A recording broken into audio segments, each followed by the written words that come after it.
of a very huge economy. I can tell you there are so many people who can't afford to go to print their stuff at Nakasero or Kisementi here, but they can only afford because they need to move to a next step, and they can only afford to go to NASA. And what I look at NASA is that it's not that they are not good or they are pirating, but it's also the way they are regulated. I don't think there's any regulation around what the work they are doing.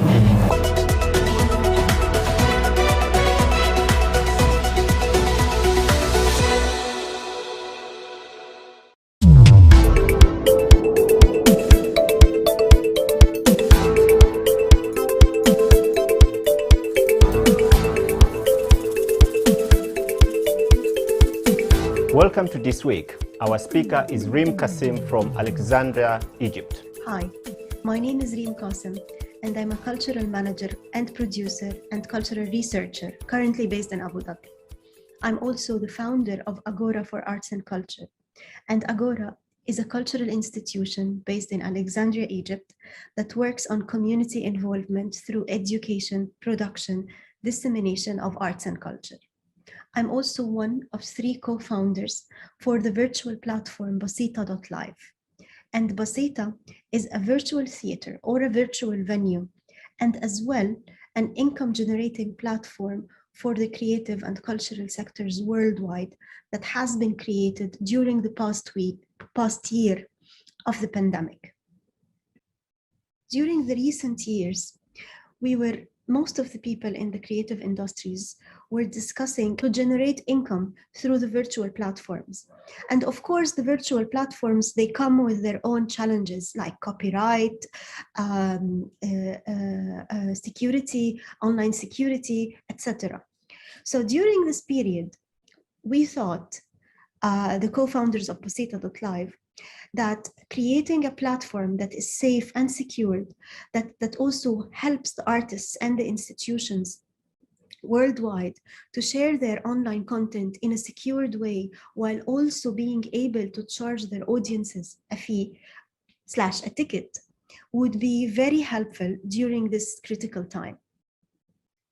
And that's why immediately in April last year, April 2020, we started interviewing artists and having conversations with different institutions worldwide to understand their needs if such a virtual platform would become a reality. And from that, we started developing Basita.live and launched it in May 2020 as a test version. And from May till August, we started adjusting the platform as we saw suitable after consultations with artists. So we heard from filmmakers, we heard from performers, theater makers, dancers, what are the features and the elements, the technical elements that would help them take their art and present it worldwide, while also being able to have a sustainable, automated income from what they present. Then in August, we officially launched the platform with the first event. It was on 4th of August. And since then, we've hosted almost 25 events so far, ranging from musical events, film screenings, dance performances, theater performances, and talks as well. And we have noted that audiences, they are still not used to paying for creative and cultural content, while they all are fine with paying for mainstream content on platforms such as Netflix or, for example, Spotify or Apple Music or other different platforms that present mainstream content. And still, the culture is new for audiences to start accepting the fact that also artists and cultural institutions, they deserve the same support that the mainstream content receives. Therefore, during this period, we are heavily working on audience awareness and awareness in general, that artists should be equally supported, that the independent artists and the independent scene and creatives who present cultural content in general, no matter what the discipline is, they also deserve the same support that other creatives from the mainstream sector receive. And to do that, we have launched several campaigns and we have launched several info sessions, and we are still planning to do more. So the way Basita.life functions, it's very easy. Basita actually means simple. It's an Arabic word, but also resonates to different languages. And its translation is simple. So the artist or the institution, they go on Basita.live, the platform, and they create an account, a personal account. There are 3 types of accounts. An account as an artist, so a musician, a filmmaker, or even a visual artist, an individual artist can create an account. And there is also the venue or an institution account.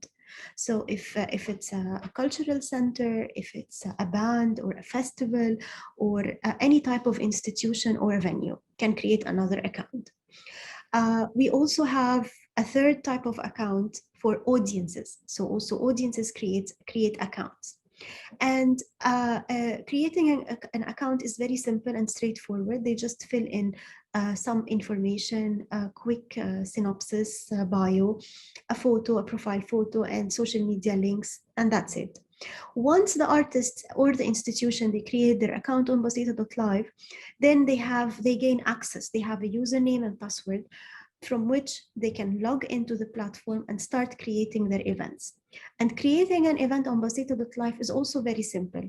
They start also filling in the information of the event name, the event type. And on Basita, we have 2 types of events. We have the live events that are happening in real time, and we have the premieres. And the premieres are all the pre-recorded content. And then they fill in the discipline. Is it a concert? Is it a film screening? The genre. They choose their ticket price. So audiences from anywhere in the world, when they log in, they see the currency of the place or the country they are logging in from. And they see also the time zone of the place they are logging in from.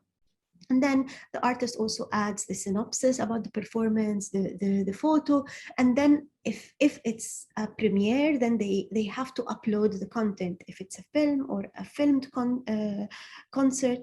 And if the content is not ready, the artist can also skip this step and upload the content anytime later, but it has to be within 48 hours before the premiere date. And then the artist submits the event for approval. It goes to us for review. We review the event details, and then we approve it and confirm. Once the event is approved, then it appears publicly on our homepage, and the artist can start promoting the link. People can start buying tickets, and it works really in an automated way. Also, there are several different features that the platform offers. So for example, for films, there is the option of uploading subtitles. Also, for all the events, there is the option of geo-blocking. We understand that some people, sometimes they want to make their content available in some regions or some countries, and some countries not. For simple reasons, like for example, they don't own the distribution rights in certain regions, and they only own it for certain countries. So this feature is also there. There is a feature to make the event with invitation only for a limited number of people. You can make your event available for unlimited ticket purchase, or you can make it only available for a certain number of people if you want to keep it for a small number of audiences. And of course, the content is very secured. We use 2 types of security. First of all, encryption technology, so the content is encrypted. And second, on our web version, we use watermarking technology. So of course, anyone who accesses the content, who buys a ticket, has to have an audience account on Basita.live. And therefore, when the audience are watching the content, their IP address and email address appear on the screen as a watermark every 5 minutes randomly. So anyone who wants to screen record or try to infringe the content in any way, the content owner will be able to know who this person is. And also the platform offers detailed statistics to the creative users, the artists and the institutions. So whenever an artist creates an event, in their panel, their events panel, they can see statistics such as who are the people who bought the tickets, their demographics, their information, from which country, which nationality. And while creating the platform, we thought that this is very, very necessary during this period when we moved to the online platforms and our audiences are beyond the geographical place or boundaries we are in. We have to understand more from where are our audiences from, so that we can also enhance our outreach and marketing efforts. So the statistics are also downloadable in a PDF format, and we have the advanced statistics that also give the artist the contact details, the email addresses of his audiences. And this is something that is written in our terms and conditions, where the audiences, they approve and allow the platform to share the email addresses with the artist, since they have bought a ticket for his or her event.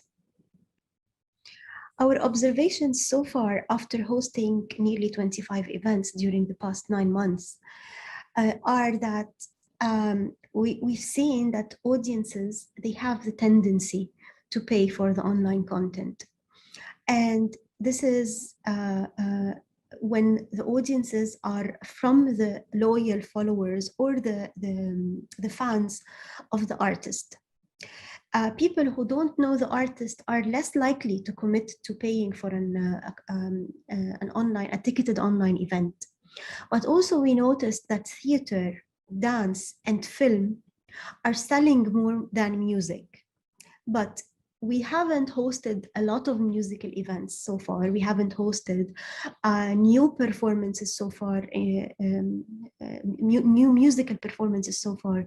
So also we don't have enough data to confirm our analysis.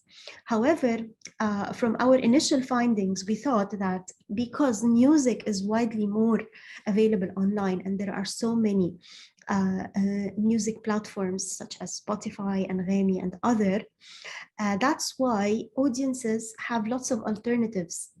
However, we are also going to examine again when we have a new production on the platform or a new collaboration, something interesting that is not available on other platforms.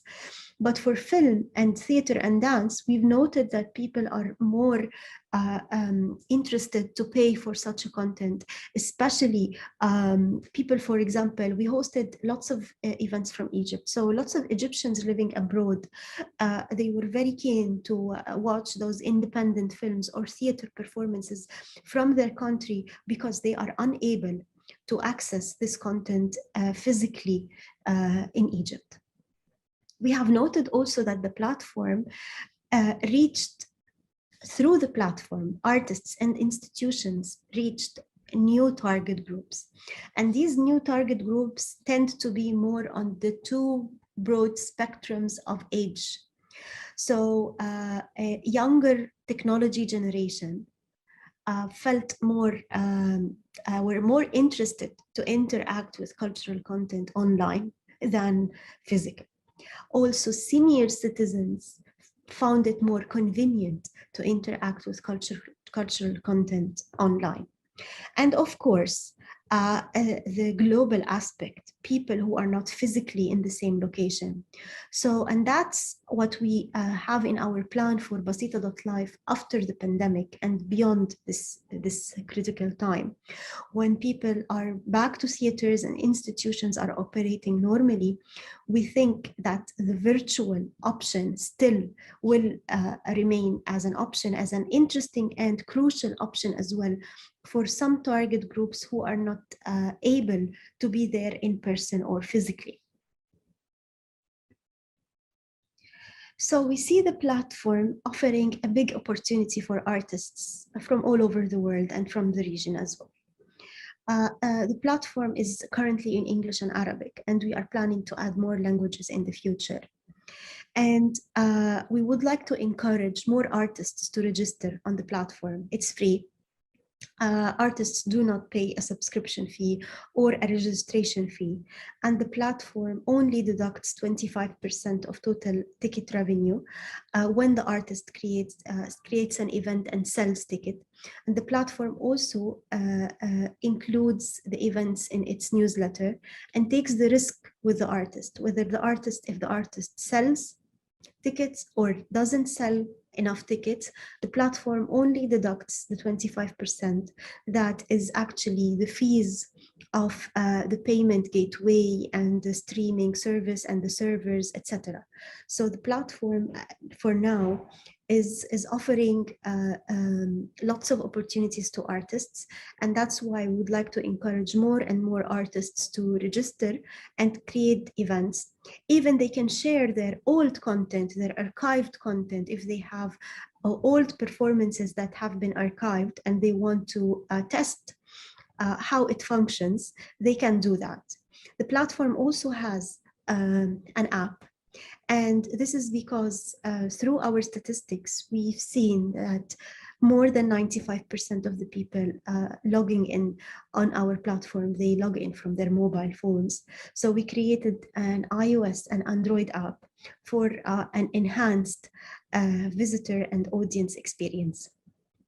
So please, I encourage you all to register and start creating your events.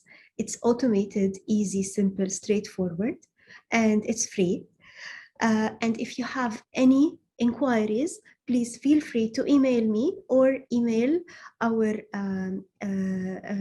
contact email, creativeusers@basita.live. Thank you very much.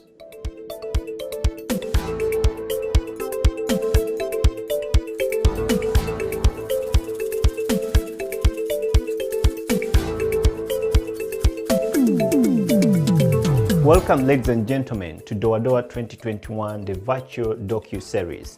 As you've heard from the speaker, now let's get to know the artist. The artist in focus this week is Deo Munyakazi from Kigali, Rwanda. Enjoy.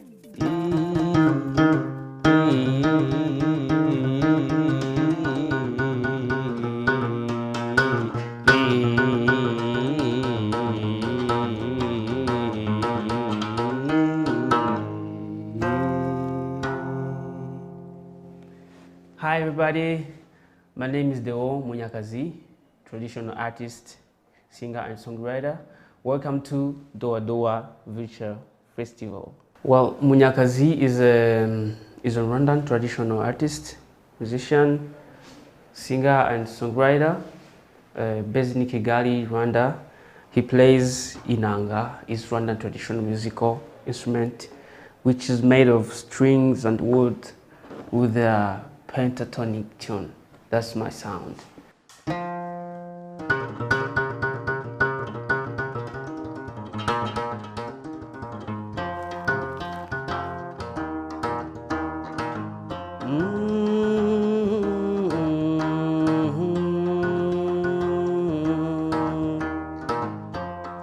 Nimuze kwimakaza umuco w'abanyarwanda nk'uko byahozeho, duhuza amarembo tugwiza amararo, dusenga n'Imana dusangire byose, dufumbata imfubyi dutera n'inkunga, duhana inka duhanira abageni, nk'uko byahozeho.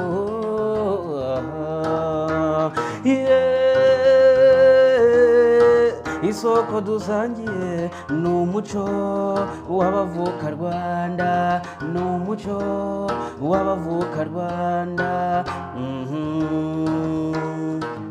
Munyakazi wa mwene haburiko mukuru kare wakidende cya mutarataza wazirimo abagabo akagira impakampanga. Habe nkubito ho inkotanyi abagabo ingabena bayimashira ziraguhunga n'ikimenyimenyi uruhanga zubuza na cyera nari gihangana. Nangara insurance marangara insurance mwiza insurance mukonyi insurance cyane mu bwana cyangwa bagiye batera ku ruti rw'abantu bahagurutsa bavuga makaya miseke n'imiseke bagwiza muri tembo nanjye ncyura inganje ingamandi sanzu nk'irya rusuka mwene tema hagari wo mu Gisaka.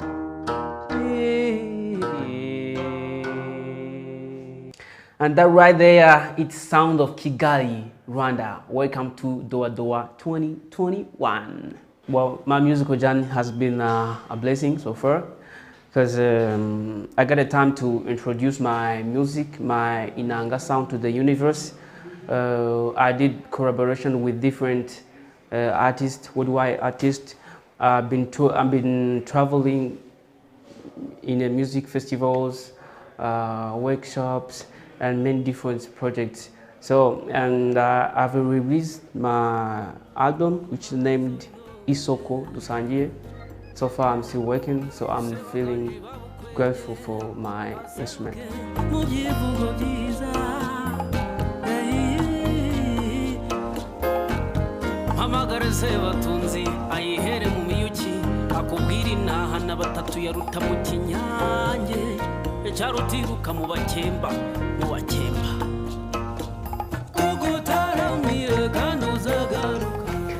Growing up as a child, I used to listen to the sounds, traditional sounds, on the radio, on the cultural shows, but I couldn't think that I would be playing the Inanga. As I was interested in Rwandan culture, poetry, fortunately I met the one who plays the Inanga, who is named Mushabizi. Is the old maestro we have in Rwanda. So I was really impressed to meet him in person. I asked him to teach me. He said yes. So that's how I started my journey of playing the Inanga so far till now. What motivates me doing what I do every day is to bring back the original sound, the sound of Africa, the sound of Rwanda, and keeping alive African music. Wherever you are, this is the sound of Rwanda. Welcome to Doa Doa.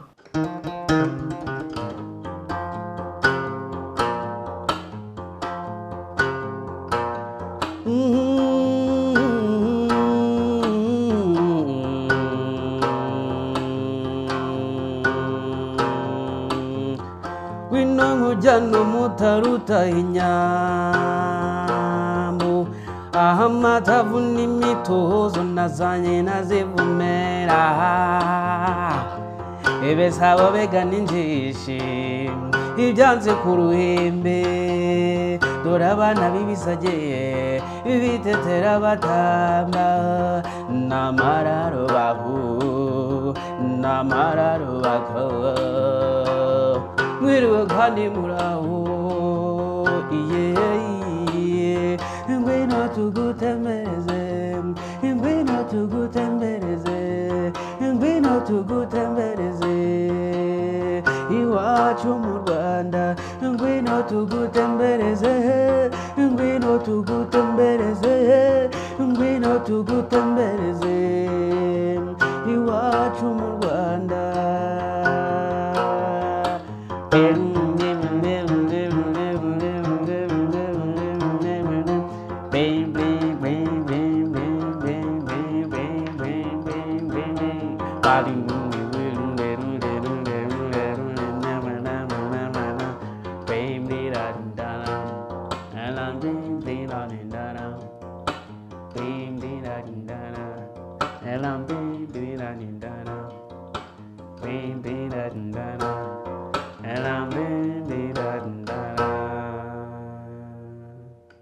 That right there is the sound of Rwanda, the sound of Africa.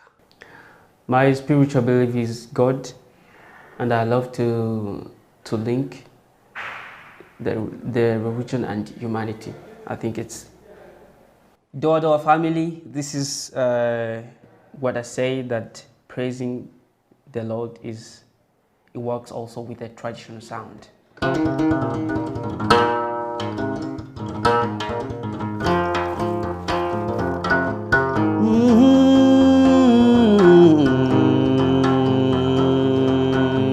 Buryo waguhaye uramushimira, uwakugabiye ukamwitura, maze nshimire yaduhanze iyo gahangwa amasiteka, niyitugabira tugatunga, yaduhezagira tukeza, yadusiga tugasa neza, niyirinde intambwe z'ibirenge byacu ngo hato tudatsikira shimwa mwami urakwiriye mwami urakwiriye urakwiriye mwami urakwiriye urakwiriye mwami ukwiriye gushimwa wastahili Bwana wastahili wastahili Bwana wastahili wastahili Bwana kupewa sifa osanide mukama osanide osanide mukama osanide osanide mukama okwebazibwa obonge nalo kumunzambe naga obonge nalo kumunzambe naga obonge nalo kumunzambe nangaye okwanenera ra okwanene okwanenera ra okwanene okwanenera ra okwanene okuzimirwa urakwiriye mwami urakwiriye urakwiriye mwami urakwiriye urakwiriye mwami ukwiriye gushimwa. Well, my dream is making the world, the universe more better than yesterday through my sounds. I love doing collaborations, been working with different musicians, Juston, Keza Jones, and many more, Cecilia Kairebga. But I really like collaborations because it gives more inspiration, and working together, fusing music together, it's creating something which is really good. And I've been part of Urban Music Label. It's a nice project which combined together different producers and electronic DJs and traditional musicians just to make new sounds which never been before. So the one I'm dreaming to work with, to collaborate with, is Richard Bona. He's my favorite. Well, my favorite venue so far is Doa Doa. I've been there. We've been there at festivals. It was really, really good. We had so much fun. Good experiment. And so far, another venue I would like to be is New York. I want to experiment the sounds of New York with the different musicians and Canadian festivals, Memorial, and somewhere else. So I like to travel the world experimenting new sounds. Do I have a new song very soon? Yes, I'm working on. I'm in studio. I'm working on my new song, my second track of my second album, which will be released maybe in 2-3 weeks. Wherever you are, you can find my music on digital platforms like Amazon, iTunes, Spotify, and you can also buy my album on Bandcamp. You can find all my music and on my YouTube channel. I use Munyakazi Deo. You can follow me also on Instagram, Facebook, Twitter. I use Munyakazi Deo as well. Wherever you are, you can get my music.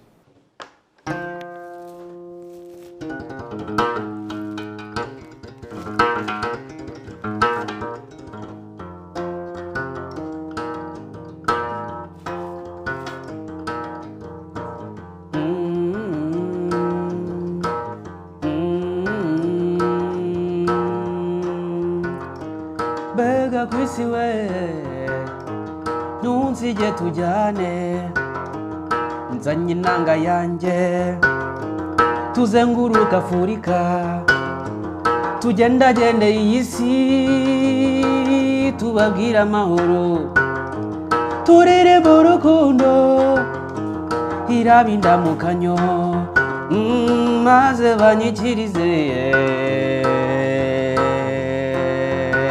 ye amahoro amani ye amahoro emilembe amani amani amani amani amani amani amani amani amani amani amani amani amani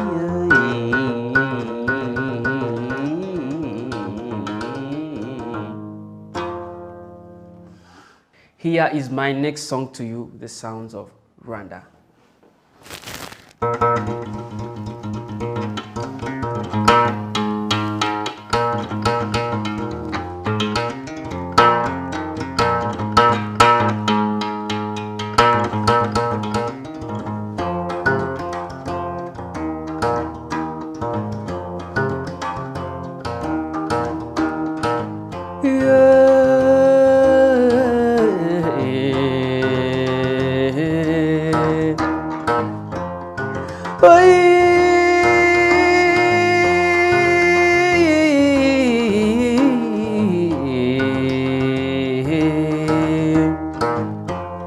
Nimuze twimakaza umuco w'abanyarwanda nk'uko byahozeho duhuza amarembo tugwiza amanaro dusenga n'Imana dusangire byose tuvumbata imfubyi duterana inkunga duhana inka duhanira abageni nk'uko byahozeho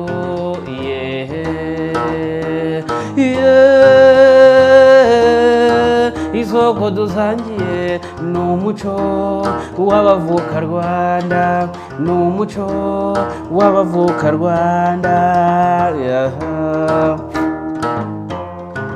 abana b'ibisage batoza urukundo abakobwa b'iwacu basusurutsa uruhembe ababyeyi b'i Rwanda barwambarira impumbya abasaza mbakunde bari mu misango nk'uko byahozeho nk'uko byahozeho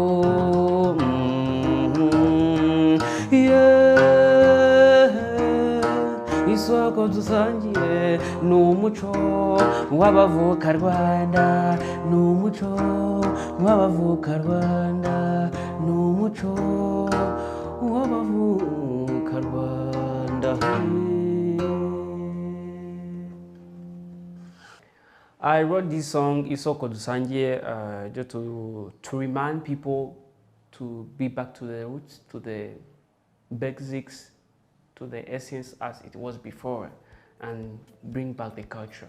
And that was my story here on Doa Doa as Munyakazi Deo, artist from Rwanda. I hope you enjoyed. Until next time. Peace.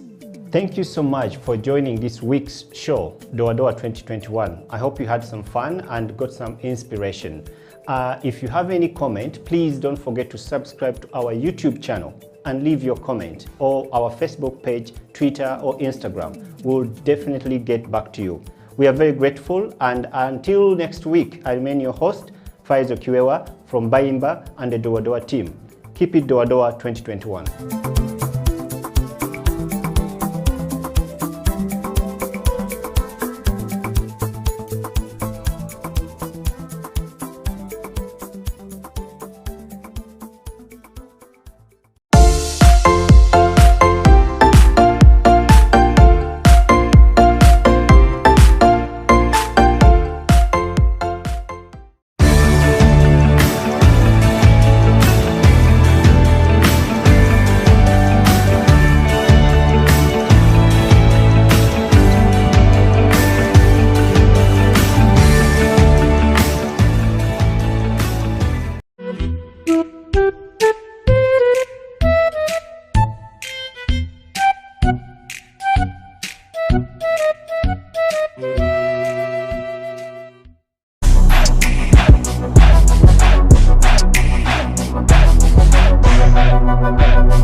people at the moment are struggling to understand the older generation because times have changed. Technology has come in. They've moved on. Yes.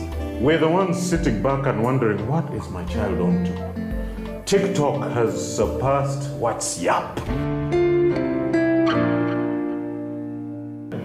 The other one I call, I never call it Facebook, it's Bookface. Why are you on Bookface? Dad, it's Facebook. Yes.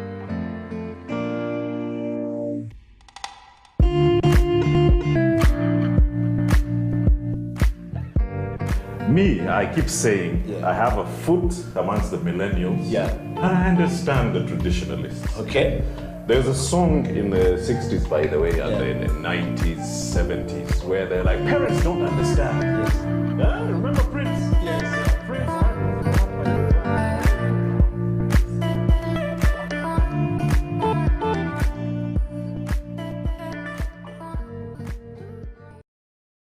The Elders Wisdom Circle, episode 2 of the month of March 2021, the 6th of March 2021. My name is Eddie Okela and welcome to the Elders Wisdom Circle, where we get to have the best conversation around the elder and with the elder all across the globe. Starting from here in Kampala, Uganda, to the rest of the world.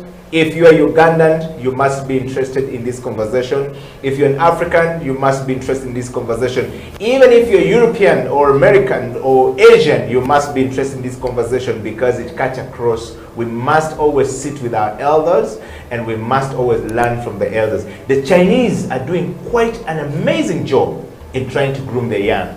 What about the West is trying to do the same? The western part of the country, of the world, is trying to do the same. The western part of Uganda, northern part of Uganda, eastern part of Uganda, and the central part of Uganda is not doing very well. We need to put our 1.9%ers or 1%ers, Jaffa Raymond Amin. Today we are baptizing him as Jaffa Raymond Idi Amin Dada. Welcome to the show. Thank you, thank you. It's a blessing. How are you doing? I'm okay. How does it make you feel like when you are dressed like that? We love our parents, and it's a natural warmth comes in. Vis-a-vis, besides the point of the politics of the country, as a father, I always say he has always been nothing but a father to me. I love that voice. And we want you to start this show today by celebrating your father. We are going to celebrate the Mother's Day on Monday, the Women's Day on Monday, and the Women's Day for us means Mother's Day, all right, in Africa and all across the world. So we want to celebrate the father who brought you to this world today on this show, and I want you to give us some of the most amazing thing that you can remember from your father. A father, not as Idi Amin Dada, the president, but the father. The nothing but a father to me. Yes. Can you give us sample that out and give us something that we can remember today? By the way, I like your new look. You look like him now. Now you've come alive. But nobody. Masrubo. How do you call this one? Masrub. Yeah. No one has ever seen Amin as an old person.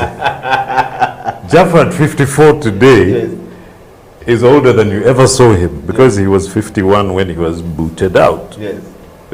That's the irony.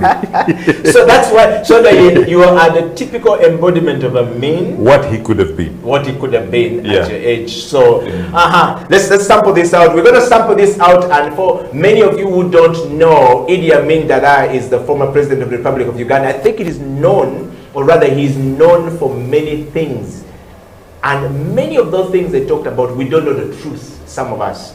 For example, the 83-year-old born person like me may not know so much about what happened. The Chankwanzi resolution has also done so much to say so much, so I don't know which one is which. I call it the Chankwanzi doctrine. Doctrine, It simply means they say, wipe the slate clean, and 86 is year zero. And I always find that difficult because there's also the 1960, 62. There's a 1968 resolution. Moved to the left. To the left. Also but, wiped out monarchism. Yes. I don't think it wiped out the monarchism. I think it is what the Western world wanted us to believe that way, because from my father is totally something different. And it's an history I would want to have heard from your father. From Idi Amin Dada, if he was living today, I would want to ask him one question. Was it true that we actually did not rule? Because the other story we hear is that the Western world did not believe that. They said a combination of Obote and the Kabaka staying together, we will never rule these people. So they created something there. So I've never believed that there was a wiped out of monarchy. Because then when we ask question, where did the Kabaka go when he was dethroned? He was in England. The story that I read, he stayed in England, was frustrated, drank all this stuff, they mistreated him, and so many, gave him a wife, locked him in a house. So humiliation. The politics of humiliation. This is a king. The politics of humiliation. Exactly. And it has continued over and over in our history, and it's something that give us the foray into the question and the topic that is very pertinent to you and at the core of your life. And today, can I input the pertinence of that point? Yes. Today we're living the politics of humiliation. Whether it's UPG, you bring my younger brother, you stand him up at iPod and ask him to say something. Yet you have frustrated his party. I'm just giving you politics of humiliation. Somebody calls me because they were discussing my mother in parliament and asking me to input. On Tuesday, they're going to discuss why she's not getting presidential emolument. I'm saying you're back to politics of privilege.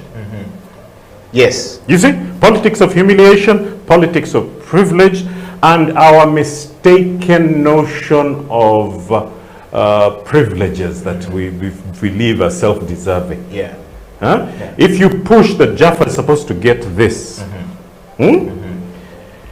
I'll become a very selfish fellow and always expect, you eat 1 kilogram, I eat 3 kilograms of meat. When I don't get my 3 kilograms, I have to make noise. I know it's a presidential emolument, but I feel actually, how do I call it? I feel bad or sad when I find that's the only discussion we're having. Oh, the Amin family is supposed to have this. Oh, the Kabaka family is supposed to have this.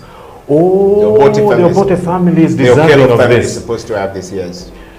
What about those people who go home to sleep without food every day? I think I want to defend it this way, Jaffa. And because it's part of the topic. I'm moving towards my topic. Yes, and I want you to hold it right there, because we're going to dive into the topic in a moment. And first of all, I would like to welcome all of you all across the world.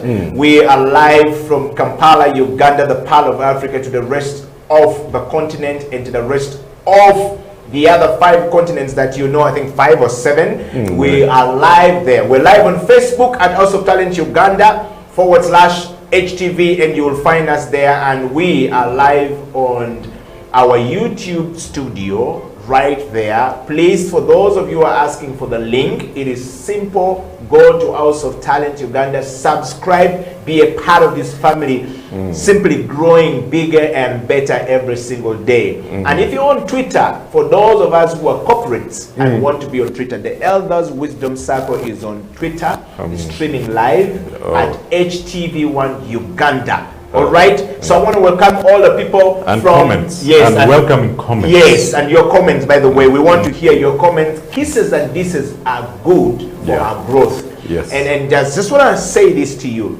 to all the people who are watching the show from Australia, we deeply love you. We are really honored to have you. And to all the people in the United States of America, in the UK, in the Netherlands, in Denmark, all of you guys in Ireland, we love you. Those are people in Spain, and the people who live in Sweden, you make us happy. Thank you so much. We want all Ugandans in Boston, Ugandans in Boston, in Boston and in Seattle's, please come back home. The land is here. This is the land of the living. Okay? We need you, the elders, to come back, and so that you can be part of the conversation with us. Jaffa, having welcomed everyone to these things, we're going to go back to the topic. And you had asked me specifically of my father, characters of my father. Yes, and before you say it, I was painting a picture when you say that we have that the monarchism. I call it the politics of privilege. That there were, so I want to just say this. If you are young like me, a Muganda, a Langi, and a Choli, a Munyankole, whatever you call yourself, we are 54 dialects in Uganda. 56 now. 56 now. We don't even know some of our histories. It's not written down. So sitting down with elders, picking the elders' mind, trying to make Jaffa at 52, 54 start thinking about writing a book. Yeah, which we have done to try to understand who we are. It's very important. Very. We call it documenting. Yes, because that's our history. Because we don't have that history today, we may not know what is going on. And so if you were watching the show from there, please be part of this conversation and write to us, speak to us, okay? I know Edwin Chugula Omwendo in Germany, you always want this show to be interactive, and we are building the capacity to be able to make sure the show becomes more interactive and bringing you in. So Edwin and everyone there, thank you. Daniel Engoli in the United States of America, thank you. Welcome to the show. Jaffa. Yes, please. They are sleeping or they're about to wake up. Now, first thing first, I wanted you to take us down to the memory lane. And I am being very intentional about this as our elder. Specific. As a child, can you give us something that we can dive with right now and feel good and say, I don't know what I mean. I wasn't there. But I want to feel like a sense of understanding because he lives in you. He lives in me, and the fact that when Jaffa does not smile, I'm a very scary person. Then you realize by my comments, when you realize by my comments, I have a deprecating attitude that's very British and very funny. Once you get to understand the irony of words, people start laughing, and then they realize that's how Mzee was. He was incredibly jolly. But if you try to put him down, he would actually point it to you in a very nice manner. And he often punched you as well. No. Mzee, one day we were sitting at the dining table, and I was discussing the issue of how Etiang brought us a kombi to the school in Kabale. And my father went, it was me. I said, no, Baba, it's Etiang. He's the Ministry of Transport and Works. He said, yeah, but I was the president who directed him to give every school in Uganda a brand new kombi Volkswagen. What is the kombi Volkswagen? Please explain to us. We don't know this thing. The people carrier, that beautiful. The millennials will not understand that. No, they know it because they were children of flower power, and that was the symbol of liberation. The kombi. Mzee picked iconic vehicles and gave to every school in Uganda. Why don't we have these things today, Jaffa? There's a man from Nigeria asking me questions about what's the significance of, in terms of education, in terms of hospitals. Then I realized the father of the nation set up a policy to build hospitals. But actually, by the father of the nation, Obote. But a rogue president who's called the head of state, not a president, implemented it 100%. That's your and actually built the 23. He actually built the 23 hospitals. Oh, he completed the 23. Which one? He started and finished it. Obote had it on paper. And then he was this booted coming out. From your father telling you this as an elder? Everyone talks about it. I was sitting with Obura's son. He's called Okello. You must know him. He has his Uhuru Institute. And he's like, Jaffa, I actually went around seeing where these hospitals were. And the tree your father planted. And we were the same people who came in the 80s and started destroying what we felt we didn't find.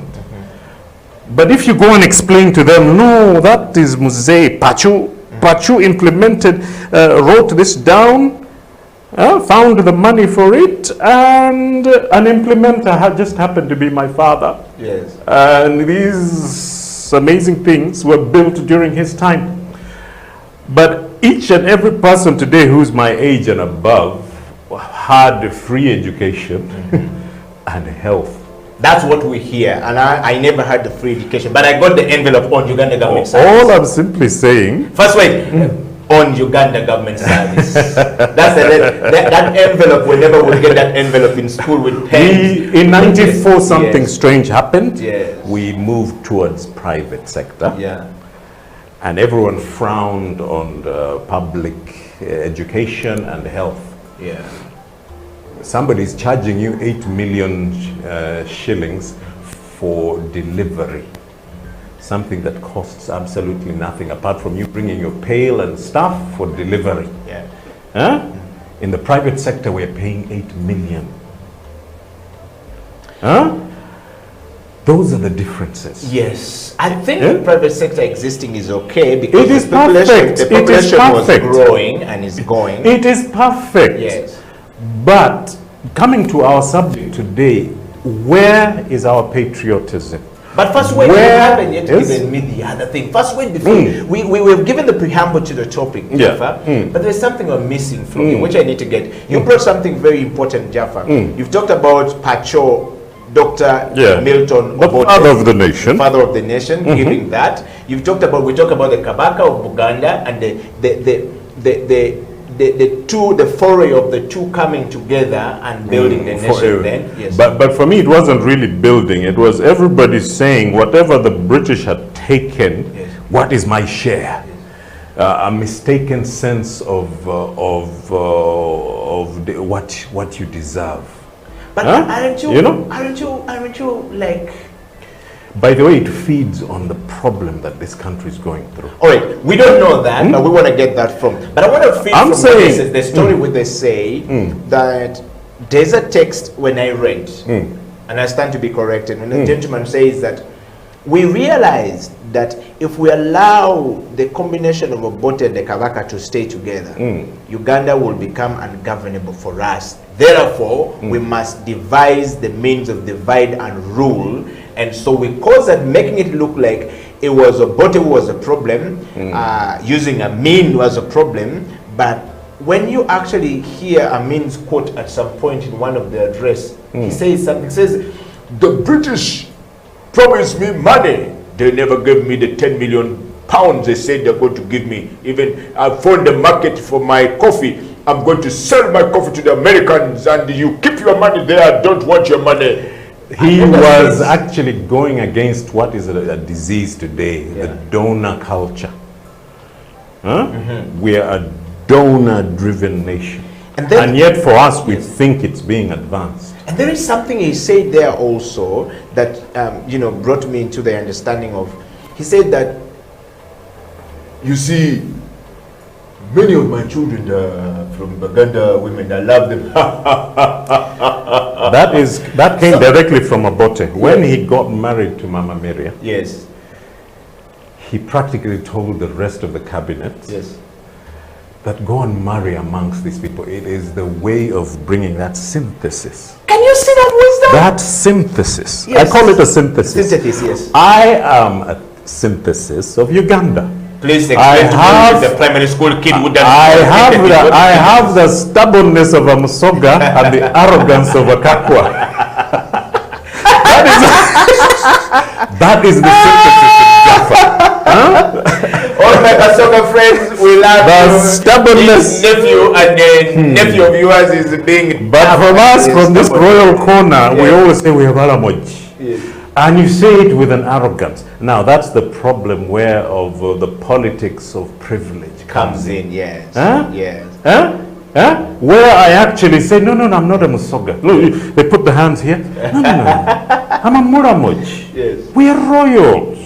That is the disease. Yes, but you see, the politics of privilege. Yes, we need to learn that from the elders. So for me, what I'm saying is that if the Kabaka was taken up and Obote said this, that means that we have a very peaceful coexistence back in the days. That's why for me, serving the Buganda or being in Buganda and serving the king. My king. Yes. Your king. My yes, king. Yes. You have to take ownership, yes. you know. Serving my king. Which is, yes. So I find that it's a privileged thing to do because maybe we have a king, but the issue says this king was supreme to the rest of the kings. And you have seen that in the Bible. Yeah. You've seen that in the holy books, yes. Yeah. Now, that said, it means that the narrative given to us was wrong. First of all, in my view. No, it was self-created by the British in order to rule. Okay. For them, there were these four privileged kingdoms, yes. and then these chiefdoms or places like ours. For us, we're a republic. Yes. West Nile has always been a republic, first amongst equals. They will sit around the elders' wisdom circle now and you are discuss until the morning. of privilege.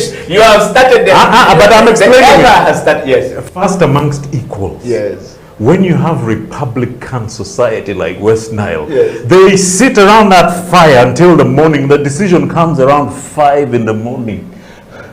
But we discussed this at 3. Now you bring it now here.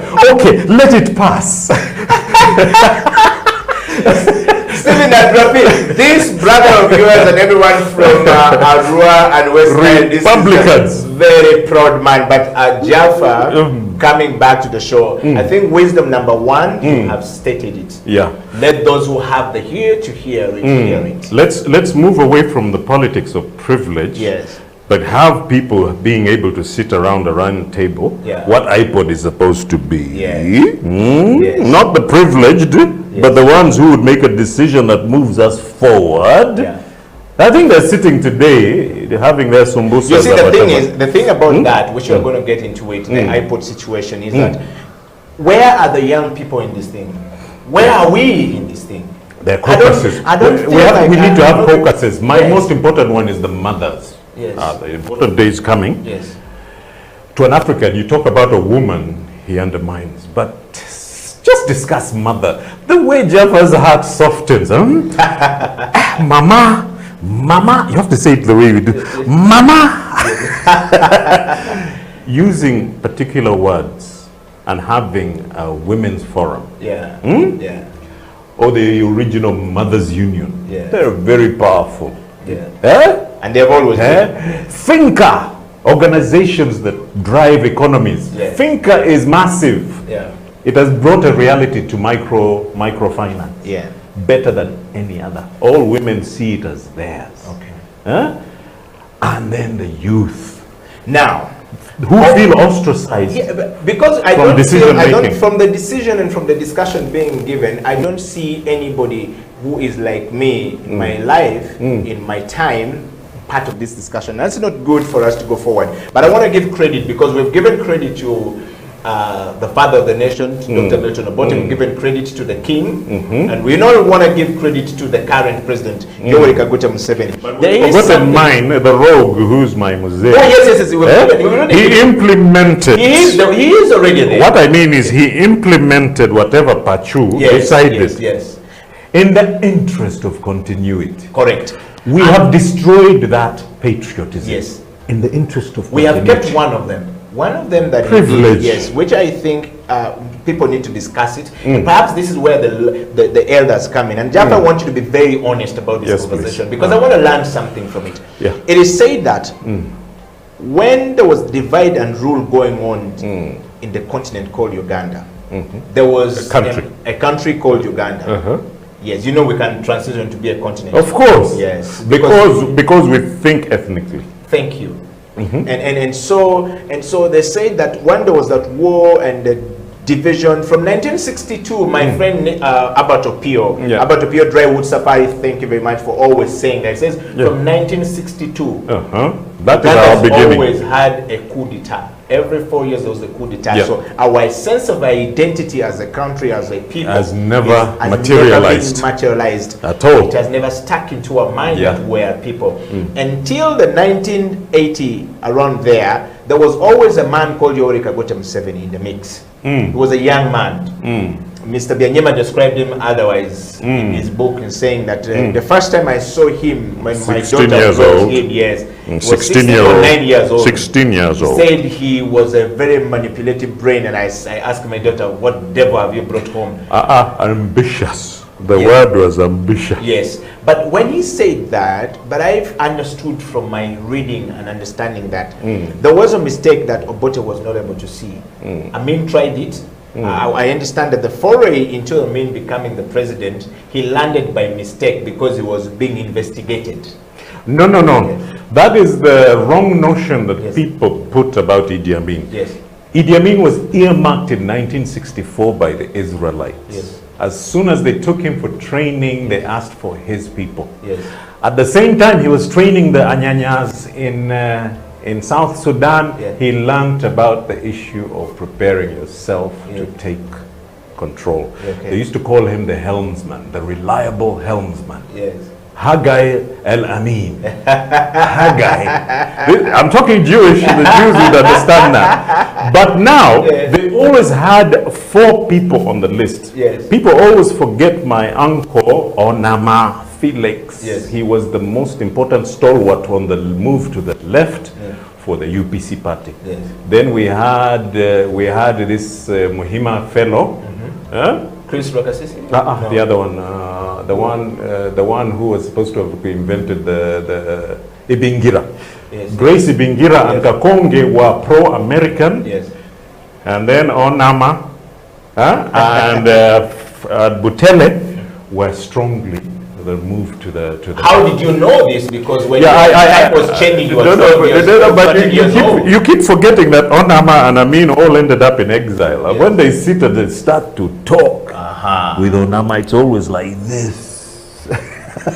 So that is the elder's wisdom to the wisdom is Mzee had time. Remember at the end when he was trying to fish, had never fishing, but his fishing was actually imparting on new knowledge. Yes.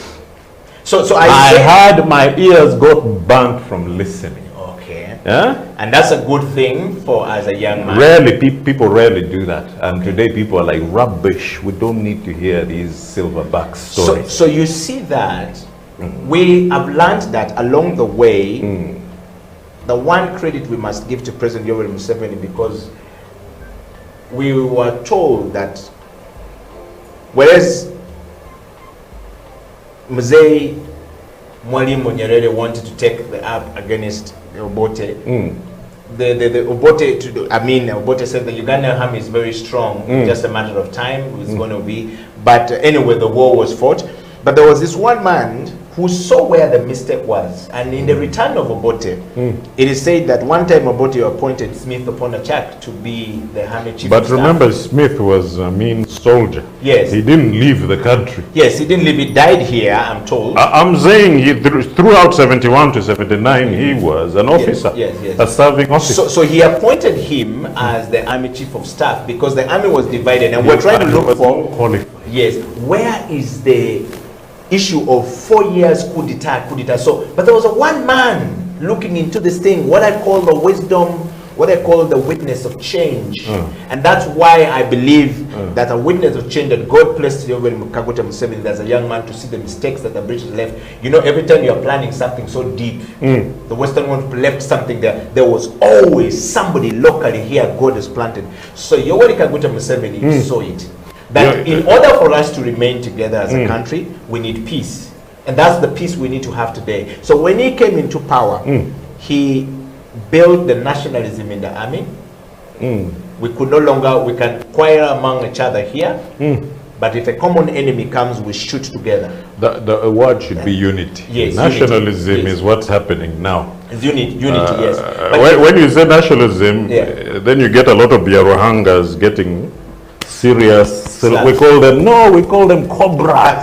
The red but for me, away from that, just from my understanding as a young man, is that is what happened. So where is the credit to him? So we credit the father of the nation for being a futuristic thinker and all this stuff, and we credit the one Amin Dada for being the one who implemented the continuity of some of the plans that was there. And now we credit one man, Yoweri Kaguta Museveni, for putting the army together so that we can fight and we've defended our territory to this day, and that's a credit. And since then, he has always remained as a fabric that holds things together. But can I answer this? Please go on. I see him as a Shakespearean Iago. What does that mean to a young man? An Iago is somebody who sees monarchists, socialists. Where do I put myself, position myself to enable me to get on the throne? His book reads like a Shakespearean novel. It reads like, how do I call it, The Prince. Yes. Machiavellian. Yes. It's somebody who realizes this man's patriotism will always make him defend the country. Not realizing he's hurting the country. So I liken my father to Othello, and I liken the new father of the nation today to an Iago who smiles and slices, but gets to the objective because he simply said, Amin ruled me for 2 days. We fought Amin. And he did. You know? Yes. He's more of a Sabalwanyi. He's a warrior. Yes. But it is time to now change the plowshares, the swords into plowshares. But one thing we want to know is that, so anyway, ladies and gentlemen, this is the Elders Wisdom Circle. My name is Eddie Okila. It's time for us to take a coffee break, and when we come back, Jaffa Raymond Amin will I hope you got that point. Right after this break. From sword to plowshares. Yes. It's time to... We despise, as herdsmen, we despise plowshares. It's like, who digs? Who's a digger? But it's time. All right. I want you to hold it right there. This is the Elders Wisdom Circle. My name is Eddie Okila, Jaffa Raymond. We're going for a break, and when we come back, we will discuss the last final bit of the show of the topic of today, which is already what we have been discussing. Needless to say, but give pointers. Details, the details. The Stay devil's right in the details. Yes. Stay right there. We'll be right back after the coffee break.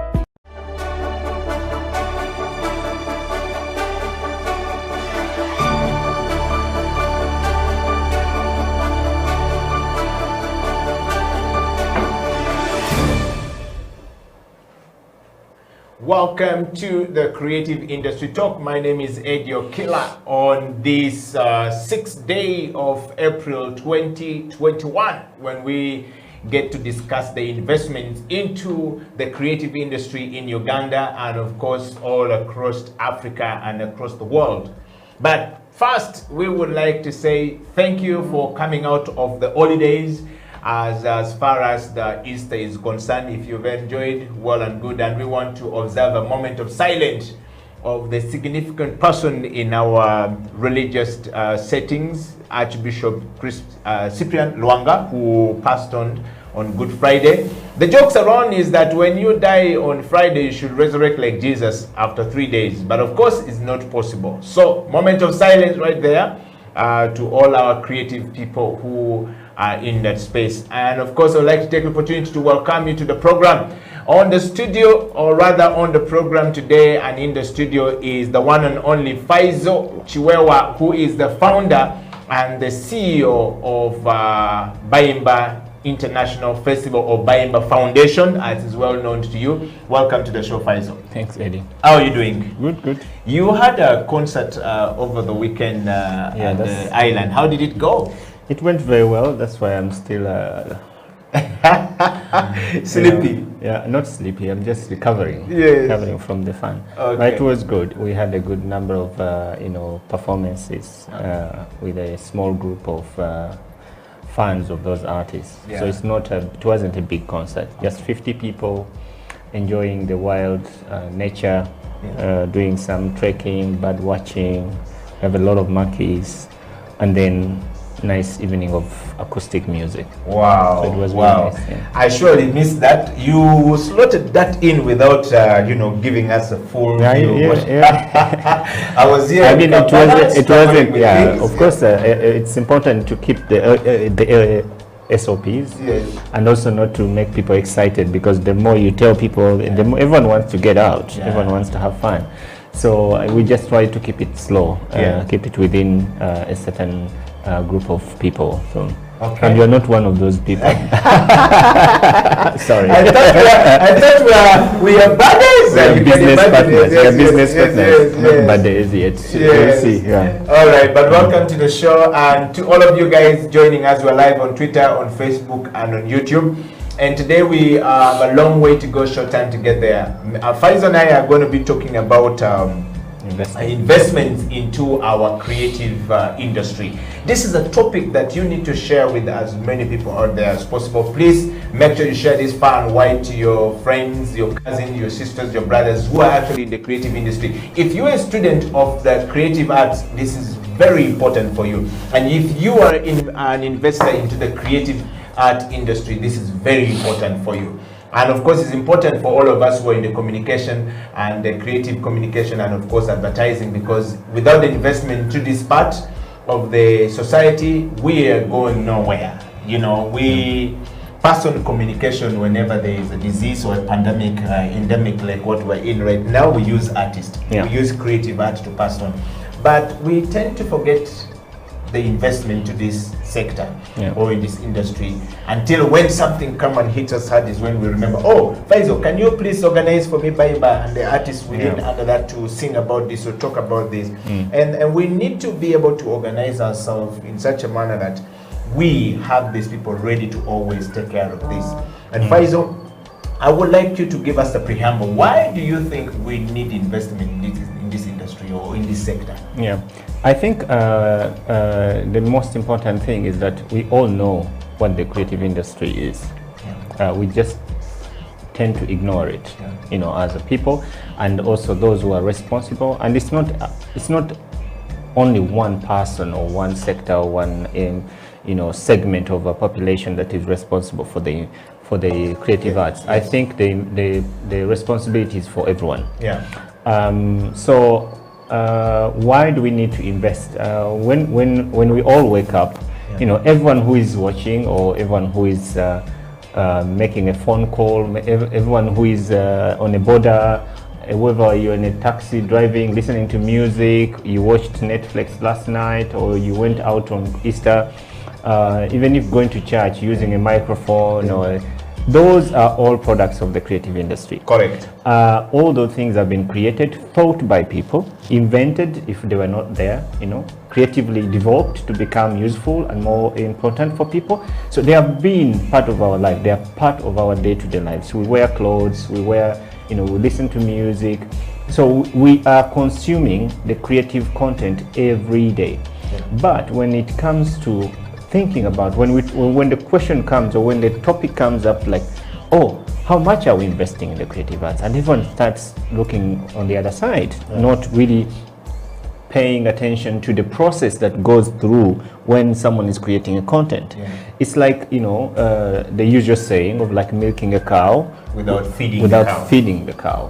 But it's we've been told, recently someone fed their goat very well and they sold it for $100,000. So I think maybe we should try out this theory. It might work. If a goat can cost $100,000, it was presented, not proven. I don't know whether that goat was scientific or hybrid goat, but it was presented. Maybe it was not proven. But I really think that if we really think about it, how much are we putting in this creative content that we consume every day? How much are we putting into film? Yes, someone can say, when I watch a film on Netflix, I pay a monthly fee for it.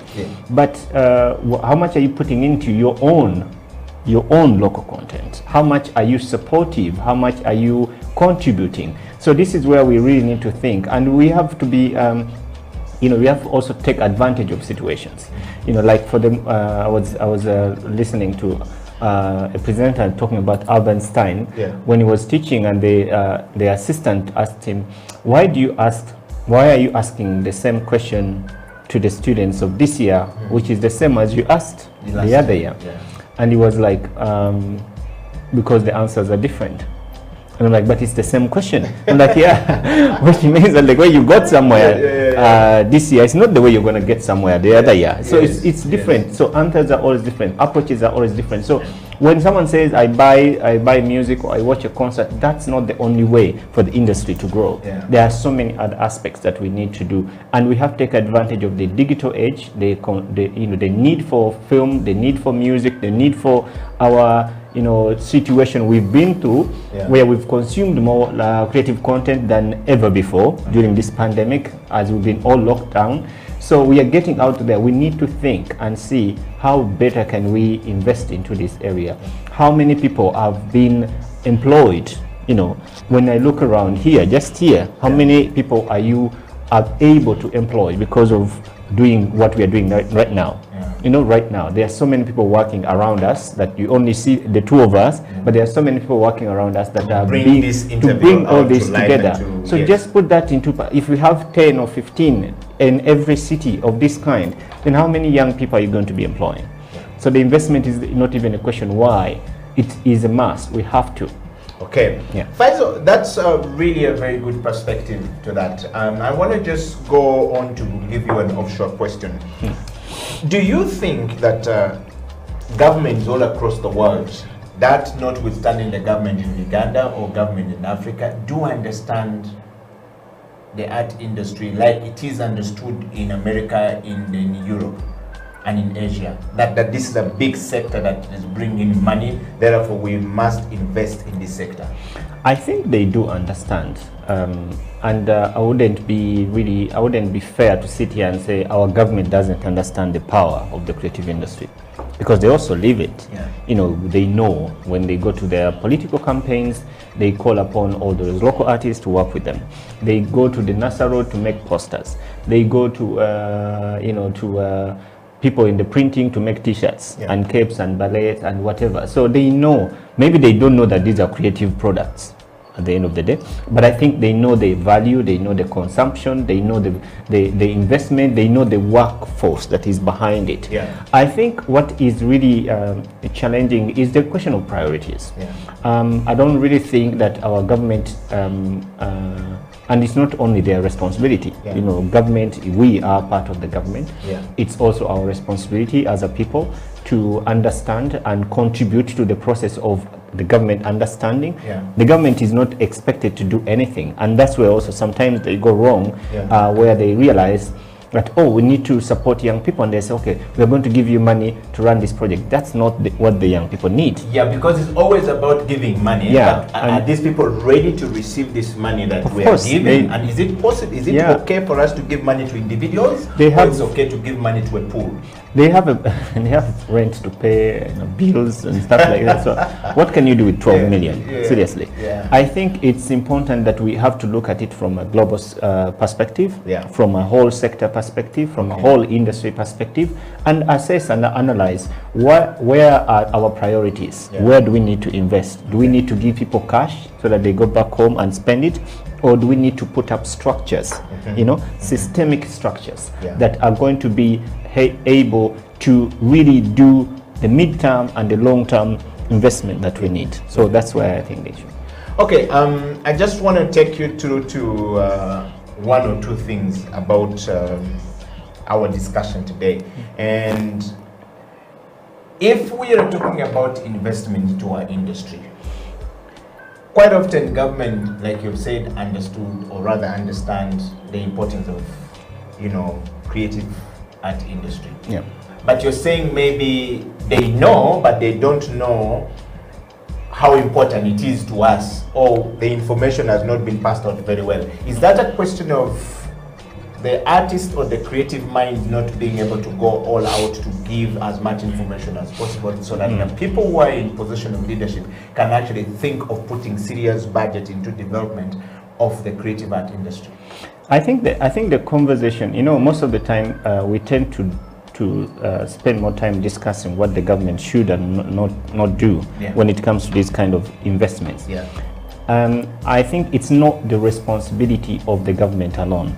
It's a whole 360 value chain that has to be investigated and thought and presented as a country. We have to all understand our responsibilities in this investment. For example, as an individual, I think I need to invest in myself. I can't wait for government to invest in me to be able to do my business better. I think also we have to look at other investment channels that are possible. Yes, they can be cultivated and motivated by government if the government allows them to do so, but they can also think, because one of the things I've seen the entertainment industry here in Uganda has been very much cultivated and honored and supported by the private sector, but selectively. Not everyone. They choose who they want to work with. They choose where they want to put their money. And sometimes it's not for good reasons, but sometimes also it's not the right person, but they put their money there because they have chosen so. Whereas if they had chosen to work together, which is very hard, but possible, as a private sector, to say, okay, we want to invest in the arts. Why? Because we work with tech people. Even if Airtel, even MTN, Coca-Cola, they all have communications people. They have IT people. They have producers. They have people who make jingles and adverts for them. These are creative people. So if they want to have the next generation of better people than the one they have, they can also say, why don't we invest in the right processes of developing these human capacities of these individuals? So I think it's something that we really have to look at. Also the local people, the audiences. How much are they spending? Do they find value in going to NASA Road and going with a flash disk and taking 1,000 songs from a shop guy rather than paying a CD on iTunes for Chameleon to get more money? That's also their responsibility. So they're not supportive because they find it easy and cheaper instead of saying, I need to support my industry. Then, and also where the government comes in, that have you put those regulations and structures that even if someone really will feel ashamed to go to NASA Road and pick songs without paying for them. A lot has been said about the knowledge of our people in the industry. The consumers of the creative art work are not quite very much aware of the value that these people actually put in, the effort that the artists put in to create this work that we consume. For example, an artist is going to go into the studio to record a song, but before the song is recorded, there's somebody who wrote the song. They spend sleepless nights trying to put this song together so that it makes sense. And this song must have meaning behind the words being sung or the word being said. And the tune must correlate with that. The video we are going to shoot, there has to be somebody who is planning on how the scene is going to look like, and the camera, the set, and all this stuff, so that the storyline is followed. Quite often, these people who pirate music don't understand, and therefore they reduce the value of investment into the creative art industry. How best can we make everyone understand, Faizo, from your standpoint as a man who has done it, as a man who has offered himself to do something that the creative industry had not seen before? With Bayimba, you've seen how the artists are struggling, you've spent a lot more time with them. How best can we make these people who pirate music understand so that we can create more value and need for investment in the industry? I think the creatives themselves have to first understand. And one of the things that I learned as a programmer and a presenter in this line of work is that people sometimes don't know what they want. And sometimes it's just that people don't know that they need to pay for what they are consuming. But they feel they have the right to consume it. And they would argue. And it's not their fault, because the people who are creating the content have also not made it clear to them that you are going to, this content has to be paid for. And also there are those who pirate it, of course. I've also watched some pirated movies, and you'd be like, how much? What? I mean, we have consumed the pirated movies in Uganda. You don't think about it. You enjoy the movie and be like, it was a good one, or I didn't like it, or whatever it is. But you've not thought about, have you really, really paid for this value that you have thought about the value? So I think it's sometimes a process that we all have to understand and say, okay, as an artist, what measures do I put into musicians? Or there are certain things that are difficult to pirate, except if you're going to just download a movie. Yeah. But like theater, it's really difficult to pirate theater. How do you? Maybe you can go in your phone and exactly and record it. That's different. You can say, okay, I'll record it, and then say, and that's why in Europe and the East, most people, when it comes to productions, live productions, your phones are never allowed. You cannot even see anyone's phone up.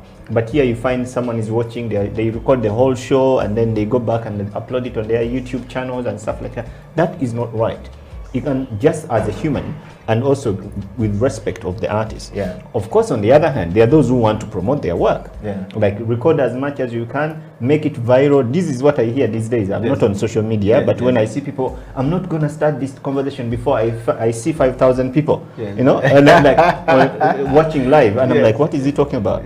But that's where people, so there are those who want to promote themselves. They don't mind their artwork or content being pirated. And there are those who want to protect their integrity and their work, their royalties and their copyright, and they want to protect their work, but they have to know how. And that's where we need some bit of education, a bit of understanding, a bit of research, and sharing, working together with everyone involved to make sure that we don't continue to lose our work. Okay, Faisal, all it right there. We are talking about creative industry investment, or investment in the creative industry in Uganda, and why we need the investment in the creative art industry in Uganda, the importance of it. We're going to take a break, and when we come back, Faisal will go through to question number 2. Given our context, what can we do? What kind of investment are we looking at? Stay right there. We'll be right back after the break. Enjoy the nostalgia, the memory of Ingoni music.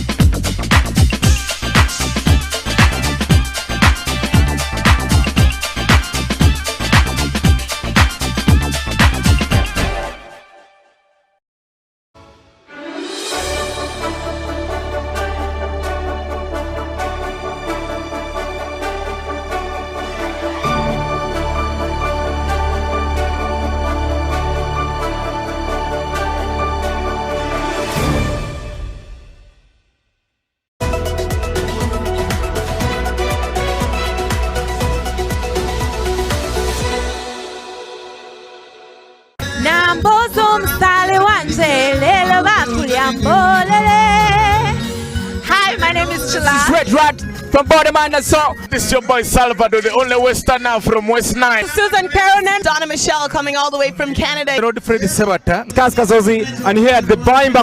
Baimba. Was 2011. And you're glued to Double XL.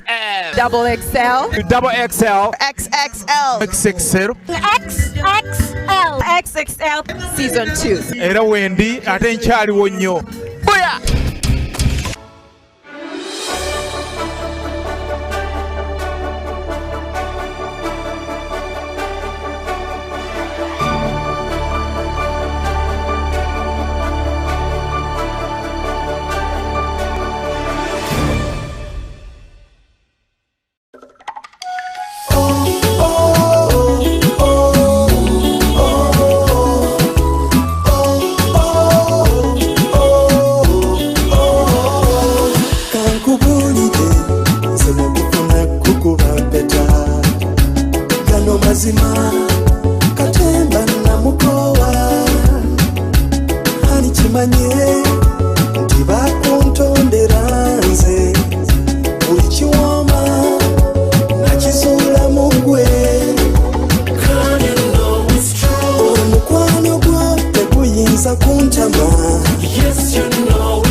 Welcome back from that break. My name is Eddie Okila, and this is the Creative Industry Talk, where we get to discuss matters of the industry and matters to do with the creative art industry in Uganda. Uganda has a lot of talent. Great talent is produced out of Uganda. Are we taking advantage of this? Are we exporting this talent to the world? Are we selling this talent to earn us money to develop our country? Do we expose this talent enough? Do we need investment in this area? Yes, I think we do. And that's a discussion today. We're talking about investment in the creative art industry. And of course, I'd like to welcome Faizo back on the show. Faizo, thank you very much. Before we went for a break, you had answered the question of why do we need investment in the creative art industry? I want to take you to the second question.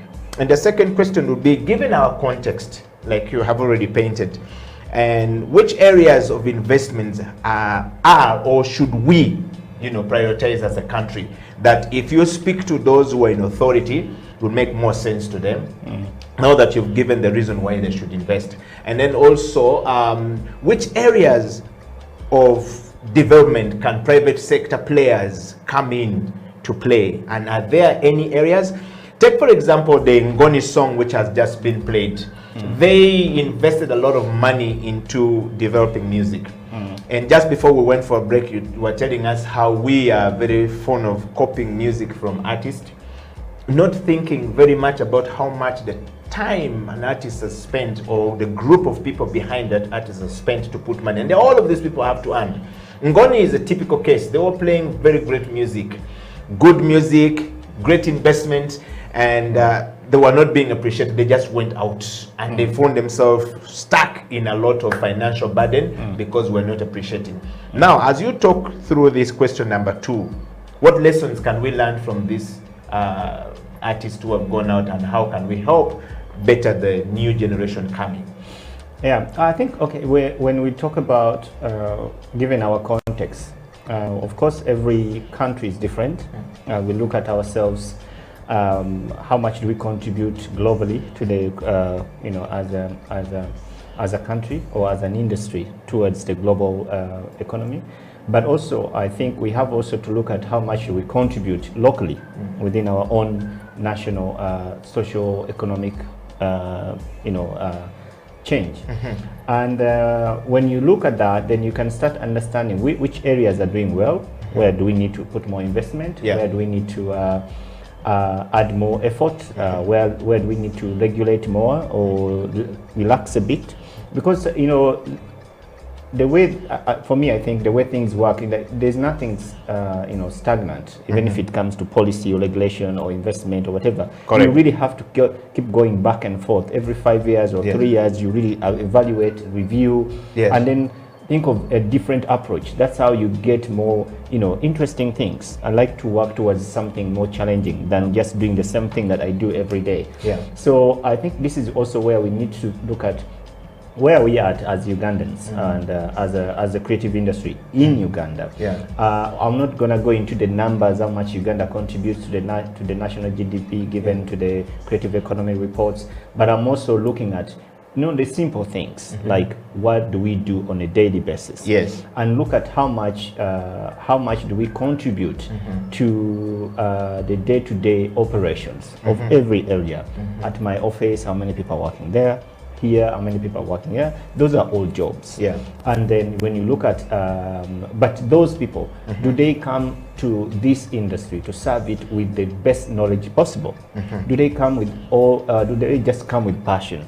And then they have to learn on the job. So the investment in human capital is very, very significant. Investing in the people that are doing the work that we want them to do, even if it's just creative designers. And that investment has to be both individual.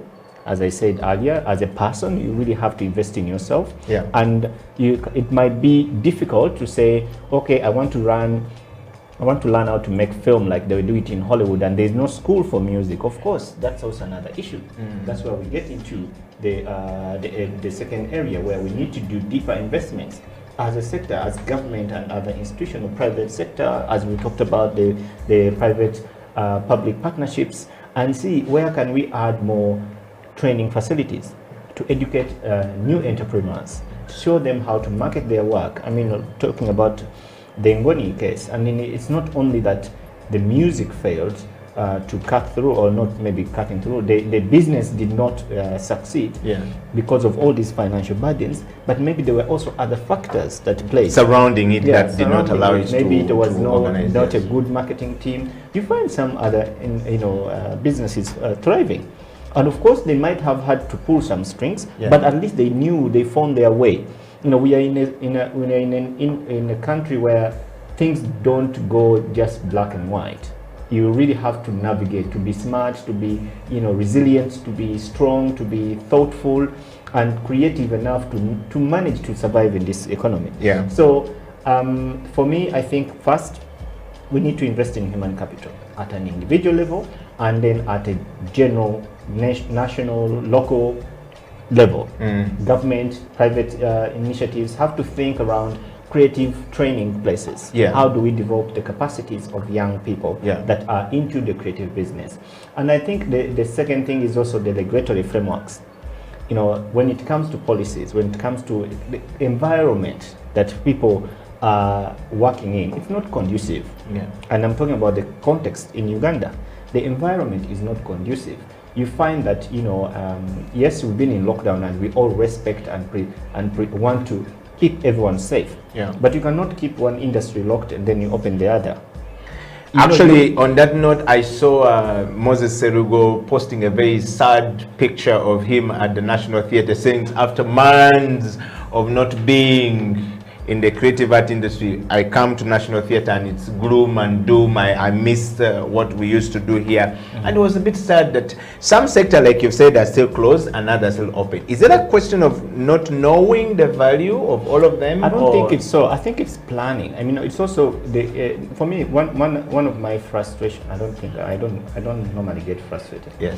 But one of my but it's okay to be frustrated. As a fact of a human being. Yes. But what I find very fascinating with folks, the peers that we work with at all levels, government, is this ignoring things. I would say not knowing. They know, but they're just ignoring it. For example, if you want to help or to put forward a sector, it's not so difficult to have a conversation on what is best. I think there's nothing impossible. We've done great things. We've managed to break through bridges. We've managed to break through walls and barriers. So this is not so difficult. It's not rocket science to say National Theatre seats 372 people, full capacity. If you say everyone is going to sit one chair after the other, you can sit maybe 115 people. Yes, and there will be still people making a living out of that. So if an artist or a theatre group or a fashion designer or a filmmaker or has this 150 people or 115 people a month or a year, or everyone gets a chance to have an audience, then they can survive on that. They will be observing the SOPs, they will be making sure that they're presenting work and they're really helping. Because look at how many people Batvai was like hosting as a team, the core team of the theatre groups that were performing at Batvai, Bakaimbira, Afritavent, these young filmmakers, the John Segawas, all those, they are hundreds and hundreds. The technical team, the actors and actresses, they're all out of work. We're actually talking about 1,000 of people living and hanging from that space. Yes. But various seats, I don't know, more than 1,000 people. And it's open. It's not like, okay, we want to observe, you can open the doors. It's an open space. It can be open, though there will be fresh air. You can have half of that population. These groups will perform, will survive. So I think it's also looking at where are we and where do we need to help people to survive, to keep the industry alive. And when it comes to those investments like reforms, and when we talk about infrastructure, we don't only talk about infrastructure, but also structures where people can get systematic support, and not only financial, but also from policies and all these other things. So there has to be somewhere where people are there to get the first-hand help when it comes to the creative industry. And then the other thing is really investing in educational part of the exactly of the creative because industry. we need to learn, we need to keep ourselves updated, we need to keep ourselves up to speed, we need to level with the rest of the world, we need to find our content streaming, you know, how fast is the internet, how easy is it to access, how cheap is it to have, you know, all these things are contributing. So within our context, we really need to look at these three things: infrastructure, reforms, and human capital. Yes. Faizo, I know you talk very passionately about this infrastructure development and investment. Would you just throw more light? What kind of infrastructure are we looking at here? When we say educational, to further the knowledge of the creative minds of the creative artists, what kind of investment are we looking for? Because we have certain schools here, like Uganda Film School. I think we have Kampala University doing the film school, with many of the kids have come out, the new kids on the blocks have come out from there. Kudos, by the way, those people. And we have Makerere, you know, Margaret Thatcher, yes. That's for the visual yes, art. yes, yeah, visual art, yes. And do we have any other performance art centers that we can look at? Are you looking at private or government? Not still? Both. I think, you know, government plays its role. Of course, there are those industrial, institutional structures that government has put up at all universities. Yeah. Some universities are private, they have the courses, but also we have to look at private. And again, I say we don't have to look at government all the time to do us the favors. We can also do some of the things.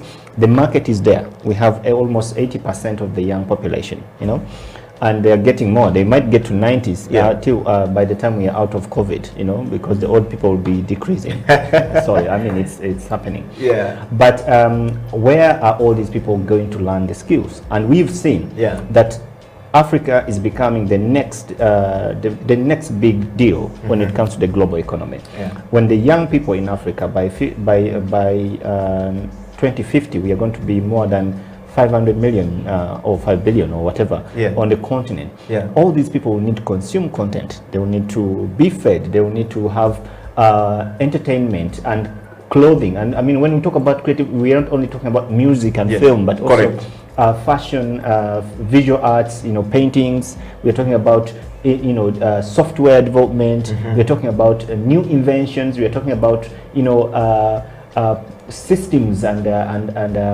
spaces to work in. You know, these are all for creative works. So there is a need for more training facilities. The education options now are not very many. You have to really struggle, and then struggling also because of the belief that you know, art is not very relevant, but you have to struggle because also the schools are not enough to feed into or to take everyone that is needed. So we really have to think infrastructure, schools, education facilities, education programs.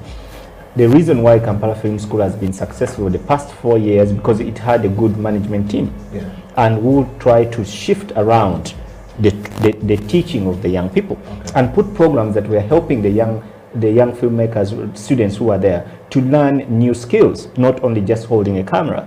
But and I hope the new manager who is there now, my friend Kalundi, will also be doing the same to, you know, to strengthen that approach that the other colleague, the previous colleague, put up. So it's not only having institutions, but what are they offering in terms of content, in terms of training, in terms of exposure, in terms of other options.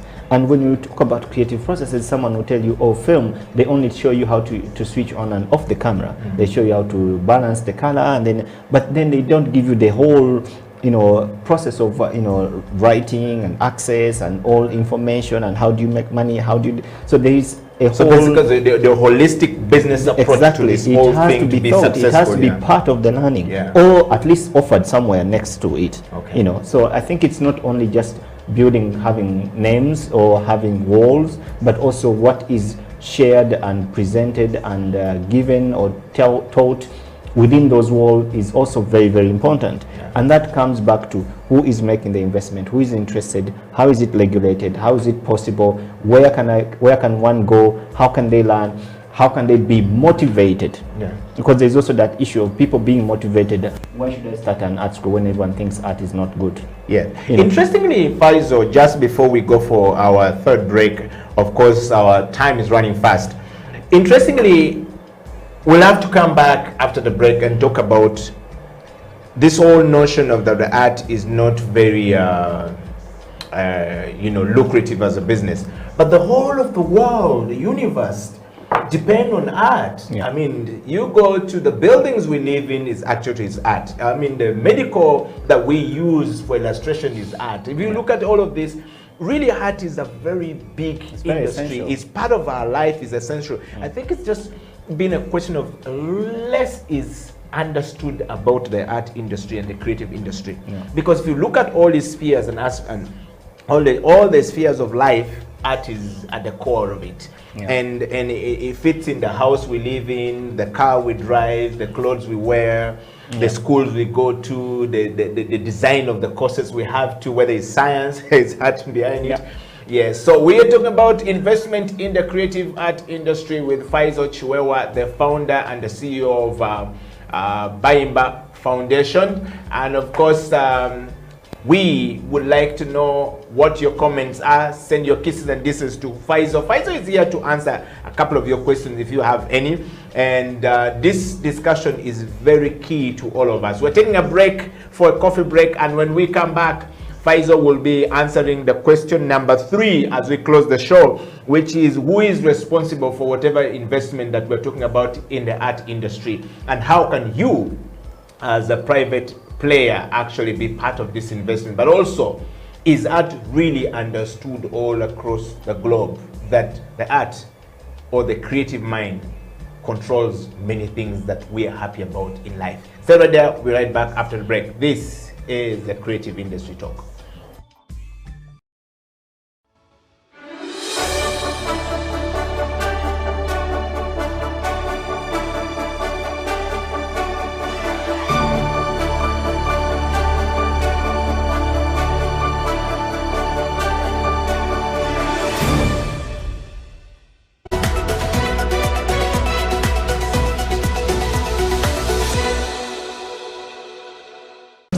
We play 2 styles.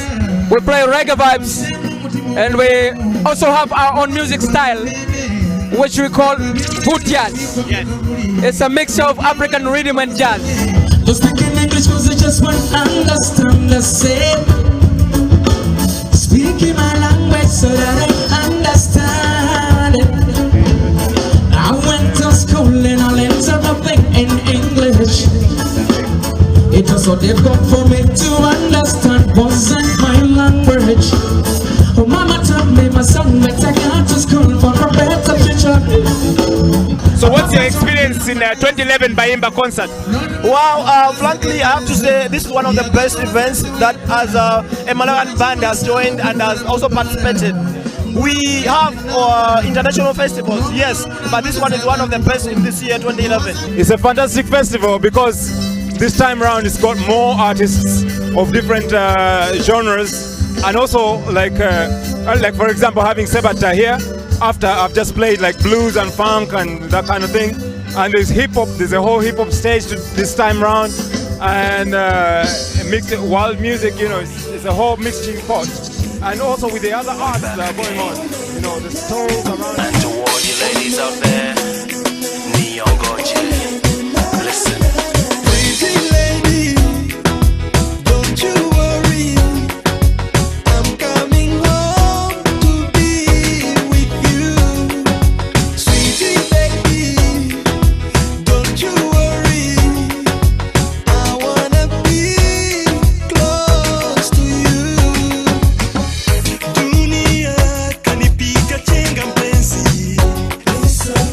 Nimeondoka sasa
XXL. XXL. XXL Season 2. Era wendi ate nkyaliwo nnyo. Booyah!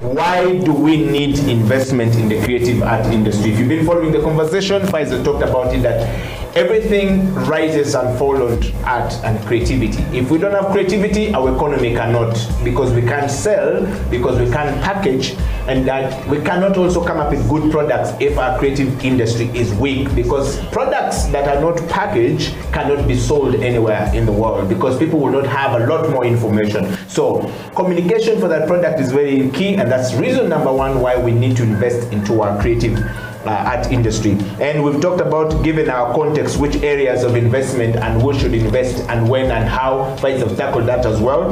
We're now going to our question number 3 that actually ends the show today, which is the question of who is responsible for the investment, Faisal, in our...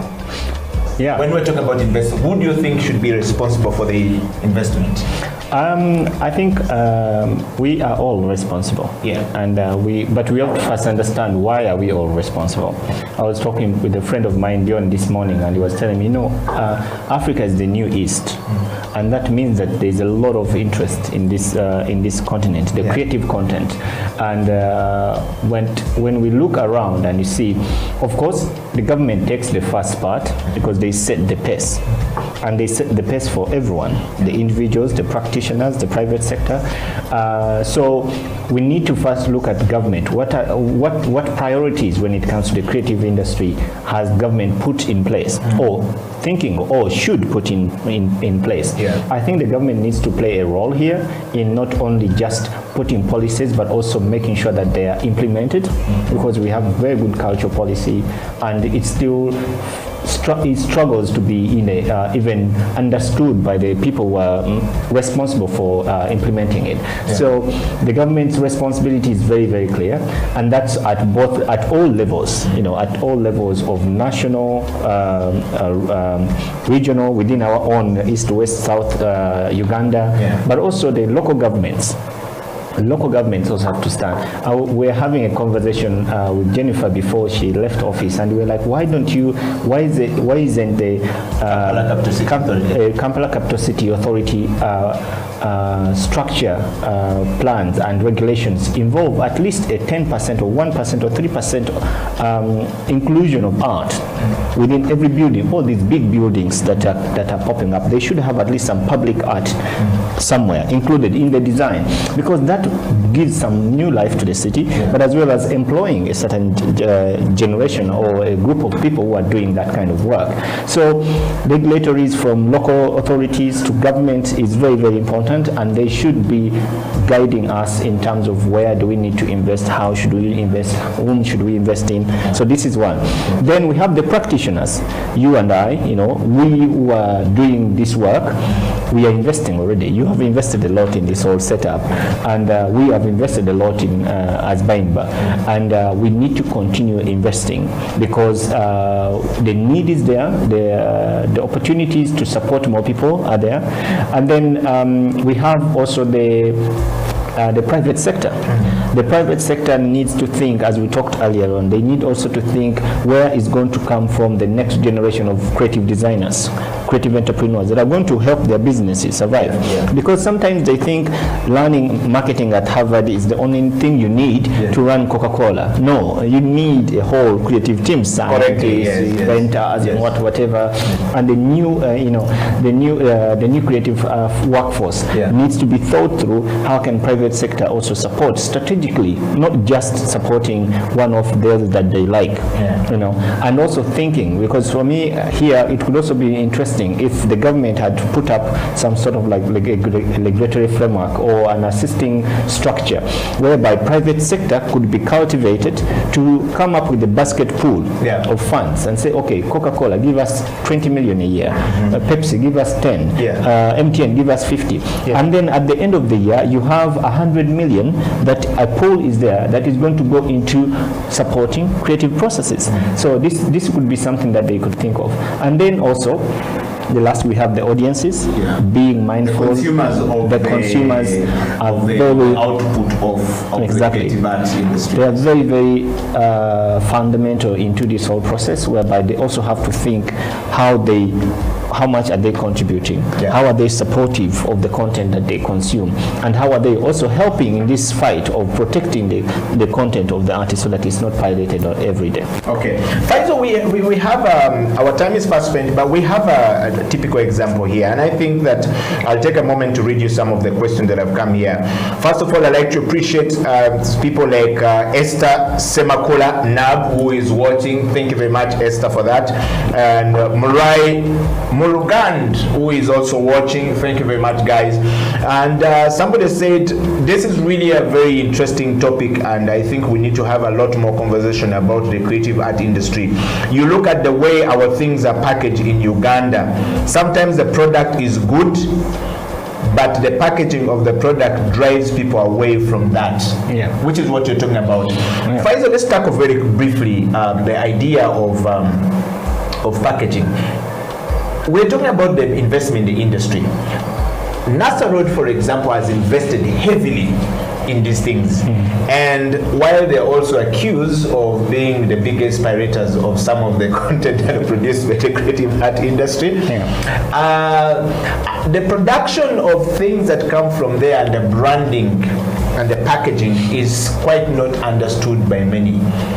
How can we help those who are producing product to understand that, one, if you have a product called coffee or X, needs to be communicated about, and that communication comes from the person who writes the copy of that, product, the information, product information put together in not a very boring way. That comes from an artist, right? And the packaging is designed by somebody who sit down, think through the process, and come with it.